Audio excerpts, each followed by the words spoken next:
Are fit and fine at your home. So हमने start किया था अपना tissue chapter for 9th class. उसमें हमने अपना प्लांट टिश्यू कंप्लीट कर लिया था। हम एनिमल टिश्यू कर रहे थे, उसमें हमने एक पार्ट इसका कर लिया है। उसमें हमने क्या किया है बेटा, epithelial tissue and muscular tissue हम उसको कर चुके हैं। ठीक है, अभी आपके आगे साइड में एक चार्ट भी आ गया होगा जो हमने पहले भी किया था। उसमें हमने एपिथेलियल टिश्यू के जितने भी पार्ट है और जो मस्कुलर टिश्यू के जितने भी पार्ट है, striated, unstriated and cardiac, columnar epithelium, cuboidal epithelium, simple epithelium, squamous epithelium, वो सब हम कर चुके हैं। ठीक है बेटे, आपको याद आ गया होगा। आज हम करने जा रहे हैं कनेक्टिव टिश्यू, जो आप वहां पे देख रहे होंगे। सो लेट्स गेट इनटू इट और देखते हैं कि कैसा है कनेक्टिव टिश्यू। कनेक्टिव टिश्यू क्या होता है, सबसे पहले तो हम ये देखेंगे, जैसे कि नाम बता रहा है, ये एक दूसरे से कनेक्ट करेगा। It helps in connecting different parts of body। हमारी बॉडी के डिफरेंट पार्ट्स को ये कनेक्ट करेगा। एग्जाम्पल है blood, lymph, bone, cartilage, tendon and ligament. जितने भी एग्जाम्पल है सबको हम बहुत ही अच्छे से करेंगे। So let's get into it. First one is blood, most important.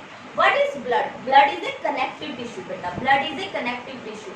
Connect करता है ना, ये हार्ट से ब्रेन तक भी जाता है ब्लड, और हमारे टो तक भी जाता है, पूरी बॉडी में सर्कुलेट होता है। तो that's why it connects our whole body.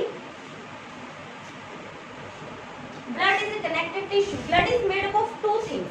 First one is plasma and second one is formed element. Formed elements में क्या आते हैं बेटा? RBC, WBC and platelets. ये तीन चीजें आती हैं, सबको हम अच्छे से करेंगे। ठीक है बेटे, सबसे पहले तो हम देखते हैं plasma. It contains protein, salt and hormones and water. Protein, salt and hormones वगैरह होते हैं इसके अंदर, एंड ज्यादातर अमाउंट में वाटर ही होता है। And it is colourless. It is colourless. Then comes RBC. RBC को हम रेड ब्लड सेल्स भी बोलते हैं। रेड ब्लड सेल्स भी बोलते हैं। ठीक है, तो आप जैसा कि देख रहे हो, blood is of red colour. Blood red colour का होता है ना, जो हमारी वेन्स में और हमारी आर्टरीज में बहता है। तो उनमें ये क्या है जो आपको राउंड राउंड स्ट्रक्चर्स दिख रहे हैं? These are RBC. आरबीसी के अंदर क्या होता है बेटा? हीमोग्लोबिन होता है। हीमोग्लोबिन क्या करता है? ऑक्सीजन कैरी करता है, जो पूरी बॉडी में सर्कुलेट होती है, गैसेस को ट्रांसपोर्ट करने में हेल्प करता है। कौन हेल्प करता है बेटा? हीमोग्लोबिन। किसके थ्रू? आरबीसी के through. I hope it is clear for you. Hemoglobin is present because of this blood is of red color, I have already told you, and transport oxygen throughout our body। हमारी body को oxygen transport करता है। Then comes white blood cells और WBC। ये क्या होते हैं बेटा? These are soldiers of our body। These are soldiers of our body। हमारी बॉडी के soldiers होते हैं, यानी कि सिपाही। क्या करते हैं? Whenever a foreign particle comes in our body, हमारी बॉडी में जब भी कोई बाहर का कोई पार्टिकल या कोई जानवर या कोई पैथोजन, पैथोजन क्या होता है बेटा? जो डिजीज फैलाता है, जो बीमारी कॉज करता है, जब भी वो हमारे शरीर के अंदर आएगा तो ये एक्टिव हो जाएंगे और उनको किल कर देंगे। So that's why we call them soldiers of our body. जैसा कि आपके आगे डिफरेंट टाइप्स की होती है। व्हाइट ब्लड सेल्स कलरलेस होती है और कुछ इस टाइप की दिखती है।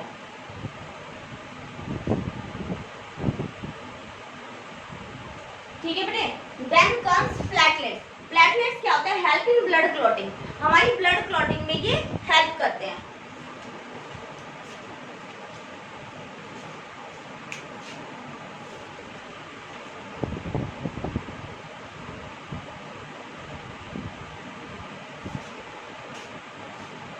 प्लेटलेट्स क्या होते हैं? ये हमारी ब्लड की क्लॉटिंग में हेल्प करते हैं। जब भी हम गिर जाते हैं या हमें चोट लग जाती है तो थोड़ी देर बाद ही ब्लड आना अपने आप वहां से बंद हो जाता है। वो क्यों बंद होता है? क्योंकि वहां पे जो प्लेटलेट्स हैं वो इकट्ठा हो जाते हैं और खून को बॉडी से बाहर नहीं जाने देते। ठीक है, सो ये क्या करते हैं? Helps in blood clotting. Then comes bone. Bone क्या होती है बेटा? सबको पता है बोन तो क्या है? हड्डियों को बोन बोला जाता है। So it is form the framework of our body। हमारी बॉडी का पूरा फ्रेमवर्क बनाते हैं। फ्रेमवर्क आप समझ रहे हो ना, पहले पूरे ढांचा बनेगा, उसके ऊपर ही तो बिल्डिंग बनती है। तो पहले इसी तरह से हड्डियों का ढांचा बनता है, उसके ऊपर फिर ऑर्गेनिज्म बनता है।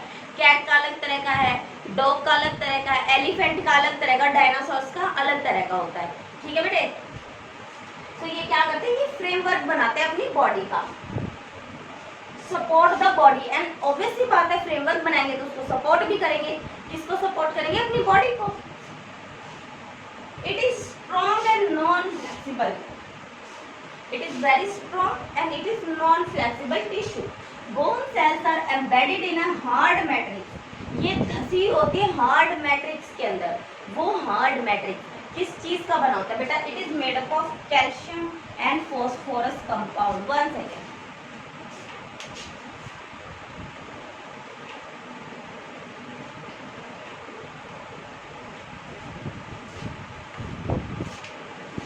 कैल्शियम एंड फॉस्फोरस कंपाउंड का मिलकर बना होता है। देन कम्स बेटा ligament. What are ligament? Ligament क्या होते हैं? आप लोगों ने सुना होगा कई बार, जो लोग स्पोर्ट्स वगैरह में काफी इंटरेस्ट रखते होंगे, कि लिगामेंट टियर हो जाता है। जो चीज, जो टिश्यू एक बोन को दूसरी बोन के साथ जोड़ता है उसको बोलते हैं हम ligament. Sometimes its get damage because of some injury, so doctor will treat it.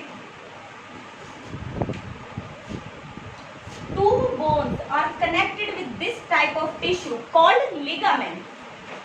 Okay. This tissue is very elastic and have considerable strength. इसके पास considerable strength होती है और ये elastic होता है। Elastic होता है तभी तो बेटा एक बोन है दूसरी बोन है वो मूव कर सकते हैं, ठीक है। Tendon. Next comes tendon. Tendon क्या होता है बेटा? They connect muscle to bone. ये मसल को बोन से कनेक्ट करते हैं। You have to remember this. What is the difference between ligament and tendon? Ligament क्या करता है बेटा? बोन को बोन से जोड़ता है।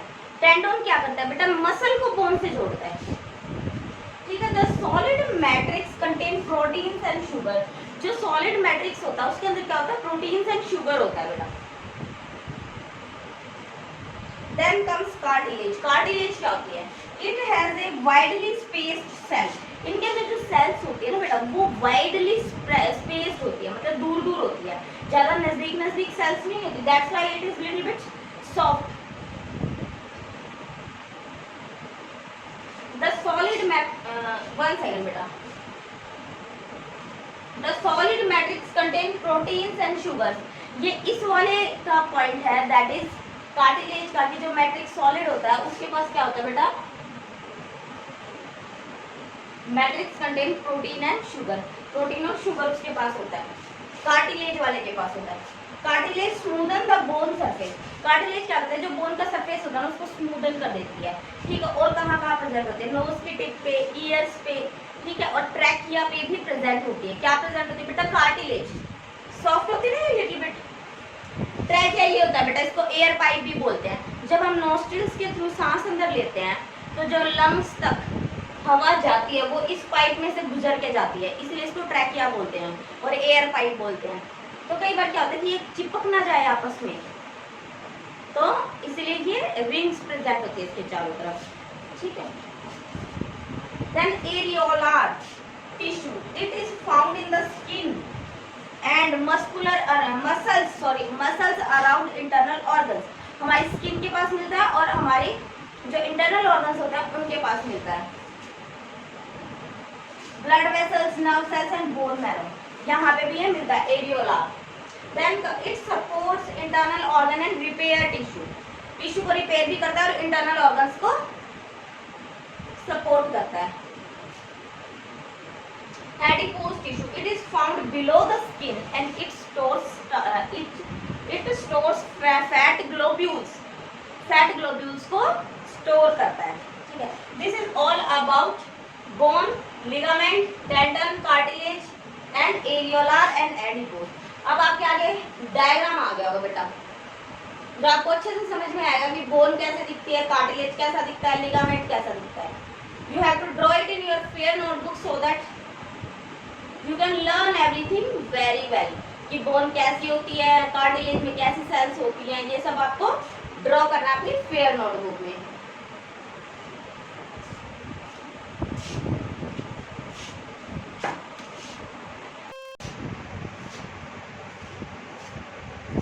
Then comes nervous tissue. What exactly is nervous tissue? Nervous tissue क्या होता है? Nervous tissue, cells of the nervous tissue are highly specialized cell. Highly specialised cells होती है नर्वस टिश्यू की, कुछ इस टाइप की सेल दिखती है, वो हम आगे जब इस सेल को पढ़ेंगे तब हम देखेंगे, पर हाईली स्पेशलाइज्ड सेल होती है for being stimulated and transmitting the stimulus very rapidly from one place to another place within the body. Body के अंदर स्टिमुलस को एक जगह से दूसरी जगह पर पहुंचाने का काम करती हैं। ठीक है, अब हम इतना स्टिमुलस कर रहे हैं, सबसे पहले हम ये देख लेते हैं स्टिमुलस होता क्या है। जैसे कि आपको दिखता है, अभी आपके आगे ये डायग्राम आ गया होगा, आपको समझ में आ रहा है कुछ? स्टिमुलस क्या है? एनी चेंज एक्सटर्नल और internal into the environment. Environment के अंदर कोई भी चेंज जिसकी वजह से बॉडी रिएक्ट करती है या रिस्पॉन्स करती है उसको बोलते हैं स्टिमुलस। जैसे कि गर्म पानी है, गर्म पानी पे अगर हमने हाथ लगा लिया तो हम फटाक से उस हाथ को हटा लेंगे। क्यों?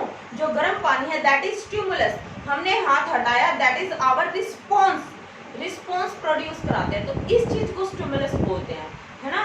हम उस स्टिमुलस के रिस्पॉन्स में हम एक्शन कर रहे हैं। ठीक है, तो what is stimulus? First of all we will discuss what exactly is stimulus. Stimulus क्या होता है? एनी चेंज इन इंटरनल और external environment capable of eliciting a response into an organism is called stimulus. ये तो हमारी technical भाषा हो गई स्टिमुलस की। अगर आसान शब्दों में कहें कि बाहर या अंदर एनवायरनमेंट में या बॉडी में कोई भी चेंज जिसकी वजह से कोई ना कोई रिस्पॉन्स क्रिएट होता है। आपने देखा होगा टच मी नॉट प्लांट, छुई मुई का पौधा, जब भी हम उसको हाथ लगाते हैं वो उसकी पत्तियां ऐसे सिकुड़ जाती हैं। That is also stimulus. Stimulus आया, प्लांट ने रिस्पॉन्स दिखाया। गर्म पानी पे अगर हम हाथ लगा रहे हैं तो हम फटाक से हाथ हटा लेंगे क्योंकि हमें गर्म लगेगा, वो गर्म लगना इज स्टिमुलस, और हमारा हाथ हटाना हमने उसके रिस्पॉन्स किया है ना बेटे। तो इस आई होप आपको स्टिमुलस समझ में आ गया होगा। तो आगे जब हम स्टिमुलस और स्टिमुलेट करने की बात करेंगे तो आपको और अच्छे से समझ में आएगा। ठीक है, स्टिमुलेट क्या होता है बेटा? नर्वस टिश्यू में जो ये हाईली स्पेशलाइज्ड जो सेल्स होती है करते stimulate and transmit the stimulus from very rapidly from one place to another place inside our body within the body. देखो अब हमने हाथ लगाया, ब्रेन में सिग्नल गया, ठीक है, ब्रेन से फिर वापस हाथ ने रिस्पॉन्स दिया तो हमने हाथ हटा लिया। तो ये बहुत ही रैपिड प्रोसेस है। Sorry,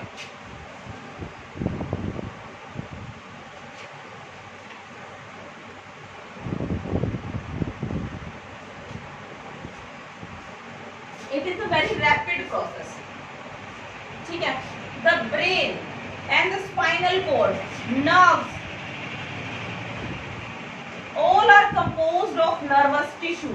Brain, spinal cord and nerves.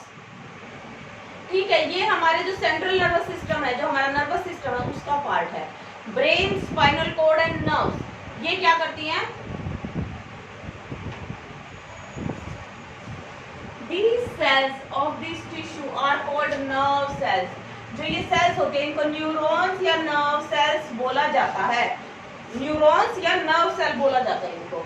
अब देखते हैं बेटा neuron, what exactly a neuron is. जो हाईली स्पेशलाइज्ड सेल जो हमने बोली है दैट इज न्यूरॉन, इसको न्यूरॉन बोलते हैं। It consist of cell body with a nucleus and cytoplasm. ये सेल बॉडी है, इसके अंदर न्यूक्लियस है and cytoplasm is there also, from which long thin hair like structures parts arises. आपको दिख रहे हैं हेयर लाइक पार्ट अराइज हो रहे हैं। कहां से अराइज हो रहे हैं बेटा? सेल बॉडी से। Each neuron has a single long part called axon. Axon single long part होता है जिसको क्या बोलते हैं? Axon. Many short parts called dendrites.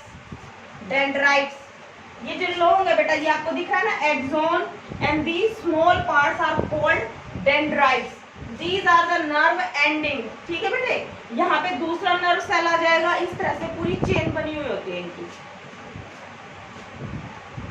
Combination of nerves and muscle is fundamental to most animals. Nerves का और बेटा मसल्स का कॉम्बिनेशन होना बहुत जरूरी है। अब ये हैंड है, मेरे को गर्म लगा, मैं अपना हाथ हटा रही हूँ, तो नर्व्स और मसल्स और बोन्स सबका मिला जुला हाथ है, जिसकी वजह से मैंने हाथ ऐसे हटाया, नर्व सिग्नल दे देगी, मसल मेरी काम नहीं करेंगी तो मेरा हाथ में क्या हटा पाऊंगी? नहीं, मसल्स को तो काम करना ही पड़ेगा, so that I can remove my hand. This combination enables animal to move rapidly in response to stimulus। Stimulus के रिस्पॉन्स में हमें रैपिडली मूव करने में ये हेल्प करता है। ठीक है, I hope you understand all these structures, all these things, what is nervous tissue, what is stimulus, stimuli, what is response and what is neuron.